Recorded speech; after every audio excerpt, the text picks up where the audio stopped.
Buenas tardes, gracias por atenderme. Hola Nico, ¿cómo estás? Un gusto saludarte. ¿Todo bien? Bien, muy bien, por suerte. Bueno, queriendo escuchar de vos, que es como decirte de primera mano, por dónde vienen los resultados de las investigaciones a propósito del clan Moyano, porque lo podemos llamar así, ¿no? Bueno, ahí a veces se me confunde entre Moyano y Scioli, porque creo que son 6 o 7 procesos en cada uno de los casos. Creo que en el de Moyano son 6 y en el de Scioli son 7, pero ambos personajes, como bien ahí señala Majul, que parecen intocables por momentos, aunque te diría que la situación en particular de Pablo Moyano está cada vez más complicada, y por supuesto los dos investigados en varios procesos que van del lavado de activos hasta la defraudación y justamente las negociaciones a favor de empresas de la familia, y una cantidad de informes y de reportes, por ejemplo, de la Unidad de Información Financiera, que son muy contundentes respecto a las transferencias de cuentas, en este caso de Independiente, a favor de empresas de la familia Moyano, de la esposa Lidia Zulet.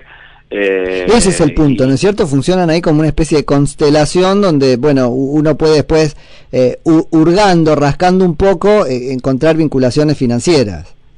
Claro, porque hay una primera discusión que tiene que ver con el tema de los fondos públicos de parte de sindicatos, si esos son fondos públicos o no. Sí. Lo que nos dicen especialistas, y entre ellos la diputada Ocaña, que como se tratan de tributos obligatorios, el Estado debe controlarlos. Entonces la obra social, que cada vez más es deficitaria, fíjate que el otro día, no sé si lo contamos, pero te amplío un par de datos que tienen que ver con lo que pierde la obra social de Moyano. Oschoca pierde, gasta 2.600 millones,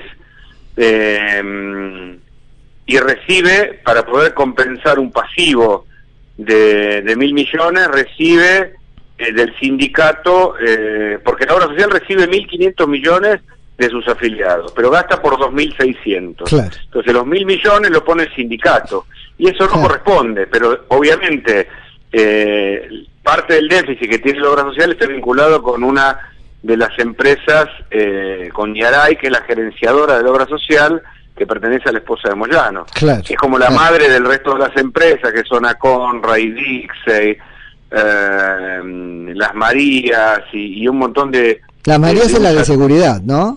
De seguridad, hay una empresa de seguros, otra de RT, y cada una ligada a donde están los Moyano. Como te decía, Aconra, según un informe de la Unión Financiera, recibió aportes de un fideicomiso Aristides del Banco Credit Corp, que se armó en el 2012 por parte del Club Independiente porque tenía problemas de embargo, pero que en la época, en este año, desde Aristides se giraron fondos a Conra, que es una empresa de la familia Moyano, de la esposa de Moyano. ¿Qué tiene que ver la esposa de Moyano con Independiente? Sí, totalmente. Y lo mismo pasa con la Mutual, y lo mismo pasa con la Federación, y entonces todo se mezcla y nadie va a fondo, porque da la sensación que son intocables algunas personas, y que armaron esto de tal modo de, pensarlo en lo posible dentro de la ley, pero siempre se deja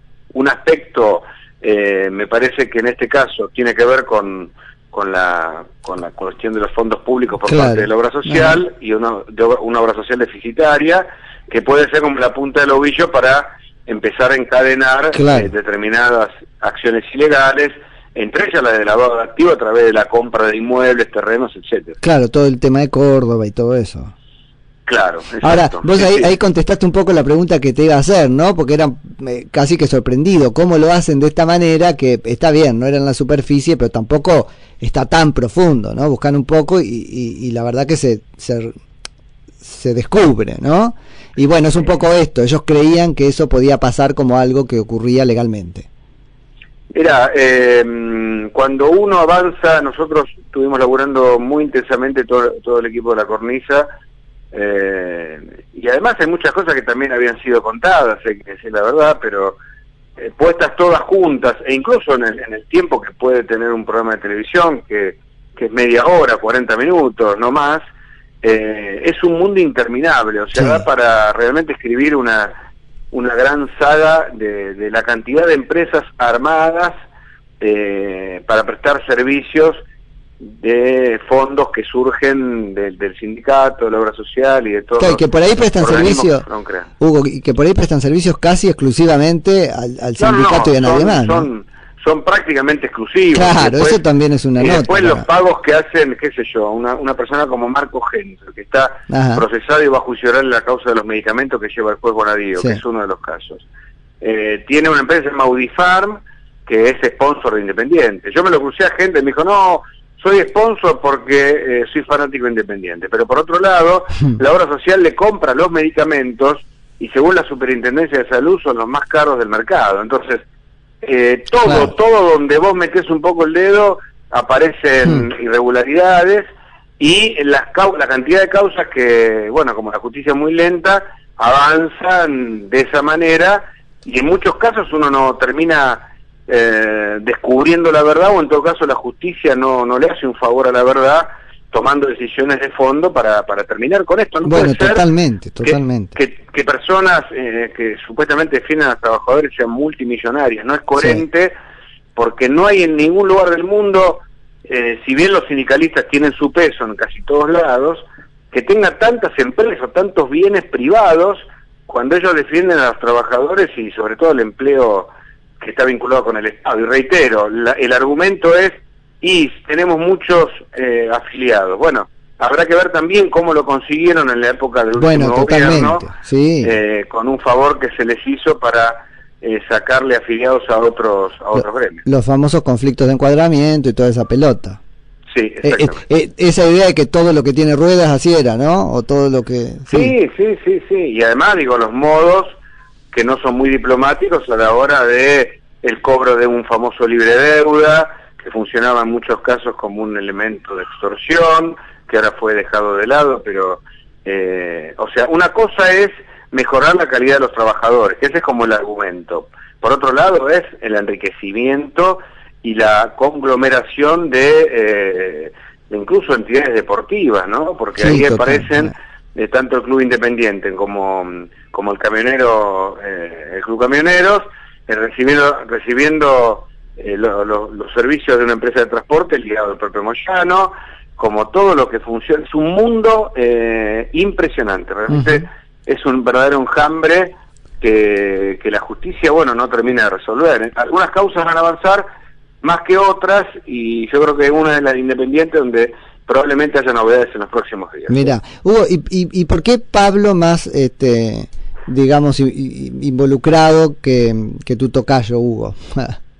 Porque, por ejemplo, vuelvo al punto de Independiente, se cree que Pablo es el nexo en esa asociación ilícita que se investiga, manejada por dirigentes y barra brava que actúan como grupos de choque para defraudar al club con la venta de entradas y con otros negocios menores. Pero el que se cree que mandaba, así como está preso, bueno, con una prisión originada, Norreina, que es el vicepresidente, y hay otro que es Maldonado, que está, el Yoyo Maldonado, que está también procesado,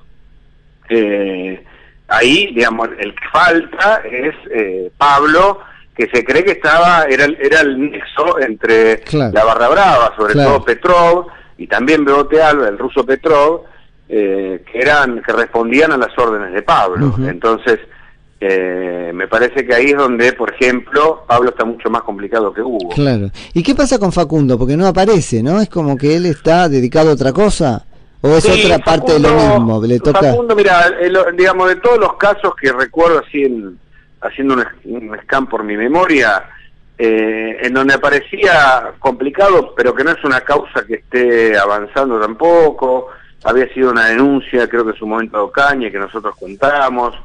No recuerdo si finalmente ocurrió esa denuncia o no, pero tenían que ver con los vuelos, que eran vuelos privados en su mayoría, que hacían los Moyano, y que en muchos casos eran pagados de nuevo con fondos del sindicato. Entonces, ahí en esa foto aparecía Facundo en algunos casos, pero la verdad hay que decir que Facundo no aparece cuestionado ni denunciado en ninguna de estas causas, y sí Hugo y Pablo, que depende de la organización, son presidente y vicepresidente, secretario y presidente, y así, ¿no? Sí, se van repartiendo los primeros cargos. Ahí es donde quedan pegados, digamos. Y sí, porque además en muchos casos son los que firman, o en otros casos son los responsables. Entonces, bueno, la complicación es concreta ahí. Claro. Hugo, ¿es fácil investigar a los Moyanos o trae alguna complejidad, digamos, o consecuencia? Mirá,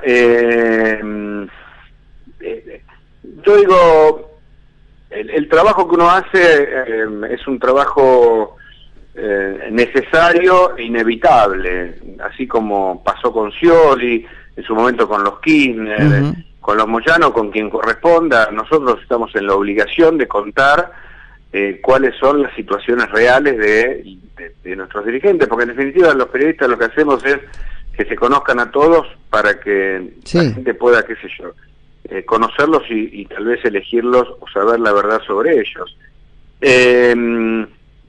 Digamos, hay una parte que es la que me parece hoy está puesta sobre la mesa, que es el rol de la justicia. Tanto los fiscales como los jueces son los que para nosotros en este momento también merecen estar ahí sobre la mesa para saber cómo avanzan sus procesos, porque y si bien también son fuertes, por otro lado nos preocupa, digamos, que en muchos casos las causas van de un lado a otro, de una primera instancia a una cámara por recusaciones o recursos judiciales, y se termina demorando todo, y también eso nos importa. Así que la verdad es que es un laburo más, digamos, dentro de todo lo que uno hace, ¿no? Bien.